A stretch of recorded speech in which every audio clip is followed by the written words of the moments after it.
আসসালামু আলাইকুম friends, attitude শিক্ষায় আপনাদেরকে স্বাগতম। আপনারা সবাই কেমন আছেন? আশা করি সবাই ভালো আছেন। বরাবরের মতো আপনাদের সাথে আছি আমি সাইফুল ইসলাম। চলে এসেছি নতুন একটি ভিডিও নিয়ে। আজকে আমরা জানবো আপনি হাসানপুর থেকে ব্রাহ্মণবাড়িয়া যেতে কোন কোন ট্রেন রয়েছে, সেই ট্রেনগুলো ছাড়ার নতুন সময়সূচি, বন্ধের দিন এবং গিয়ে পৌঁছতে কতক্ষণ সময় লাগবে বিস্তারিত। আমি যদি আপনাদেরকে ট্রেনের সময়সূচিগুলো বলে দেই, আপনি হাসানপুর থেকে ব্রাহ্মণবাড়িয়া যেতে প্রথমেই যে ট্রেনটি রয়েছে সেটি হচ্ছে চট্টলা। চট্টলা ট্রেনটি হাসানপুর থেকে ছাড়বে সকাল 7:54 এবং এটি ব্রাহ্মণবাড়িয়া গিয়ে পৌঁছবে সকাল 10:26। শুক্রবারের দিন এই ট্রেনটি বন্ধ থাকে। এরপরে রয়েছে কর্ণফুলী। কর্ণফুলী ট্রেনটি হাসানপুর থেকে ছাড়বে দুপুর 12টায় এবং এটি ব্রাহ্মণবাড়িয়া গিয়ে পৌঁছবে দুপুর 2:59।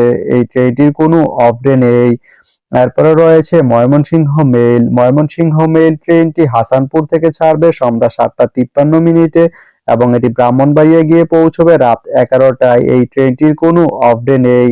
তো আপনি হাসানপুর থেকে ব্রাহ্মণবাড়িয়া যেতে এই তিনটি ট্রেনের যে কোনো একটি ট্রেন ব্যবহার করতে পারেন। তো ভিডিওটি কেমন লাগলো অবশ্যই কমেন্ট করে জানাবেন।